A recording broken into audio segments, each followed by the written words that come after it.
మన ఇంట్లో స్పెషల్ వచ్చేసి వంకాయ కూర. వంకాయ ఇదేంది మమ్మీ ఈ నీళ్ళు వేసినావు, మళ్ళీ ఈ నీళ్ళు? ఇవి సాల్ట్ వాటర్ నాన్న. వంకాయ కట్ చేసి ఉప్పు నీళ్ళలో వేస్తే వంకాయలు నల్లగా అవ్వకుండా ఉంటాయి, ఫ్రెష్గా ఉంటాయి. ఇట్లా కట్ చేసుకొని ఉప్పు నీళ్ళలో వేసుకోవాలి. ఈరోజు స్పెషల్ వంకాయ మన ఇంట్లో. హర్ష, నీకు వంకాయ కర్రీ ఇష్టమా ఫ్రై ఇష్టమా నాన్న? కర్రీ ఇష్టం. నేను అందుకే కర్రీనే చేస్తాను. నీకు ఏది ఇష్టమైతే అదే చేస్తాను నేను. ఇప్పుడు ఫ్రై అని చెప్పిన ఫ్రై అయ్యేదిగా కర్రీ చేస్తుంది, అందుకే అట్లా చెప్పిన. మమ్మీ కటింగ్ అంతా అయిపోయిందా? వంకాయలు అన్నీ కట్ చేసి ఉప్పు నీళ్ళలో వేసుకున్నాను. ఇప్పుడు స్టవ్ ఆన్ చేసి కడాయి పెట్టుకున్నాను. వంకాయ కర్రీ సింపుల్గా ఈజీగా చపాతీ రైస్ దేంట్లోకైనా బాగుండేటట్టుగా చూపిస్తాను చూడండి. కడాయి హీట్ అయింది, దీంట్లో ఇప్పుడు ఆయిల్ ఆయిల్ హీట్ అయింది. ఇప్పుడు దీంట్లో పోపు దినుసులు వేగినాయి. ఇప్పుడు దీంట్లో పచ్చిమిర్చి, ఉల్లిపాయలు, కరివేపాకు వేసుకొని బాగా వేగనివ్వాలి. కలిపేసుకొని ఒకసారి. ఇప్పుడు ఉల్లిపాయలు వేగింది కదా, దీంట్లో కొంచెం పసుపు,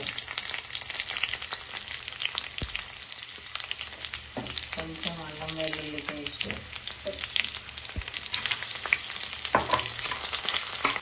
అల్లం వెల్లుల్లి పేస్ట్ పచ్చివాసన పోయేంత వరకు ఉడికించి ఇప్పుడు దీంట్లో మనం కడిగి పెట్టుకున్న వంకాయలు ఒక్కసారి మంచిగా కలిపి ఇప్పుడు దీంట్లోని మూత పెట్టి ఉడికిద్దాం. వంకాయలు ఎంతవరకు ఉడికినాయో చూద్దాము. మంచిగా ఉడుకుతున్నాయండి. కొంచెం ఉడికిన తర్వాత కారం టమాటాలు వేసుకున్నాం. ఒక్కొక్కసారి మూత పెట్టి ఒక 2 నిమిషాలు వంకాయలు అయితే మంచిగా మగ్గిపోయినాయండి చూడండి. ఇప్పుడు దీంట్లో మనం కారం, టేస్ట్ సరిపోయేంత కారము, సరిపోయేంత ఉప్పు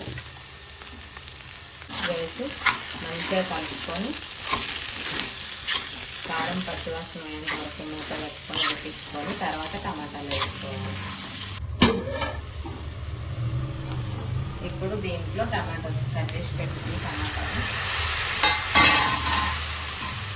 వేసి ఒకసారి మంచిగా కలిపేసుకొని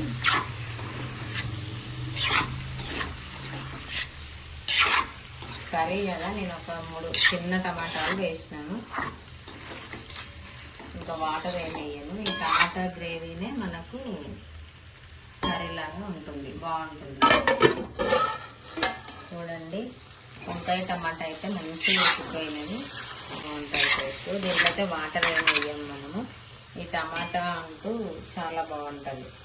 ఇప్పుడు దీంట్లో కొంచెం ధనియాల పొడి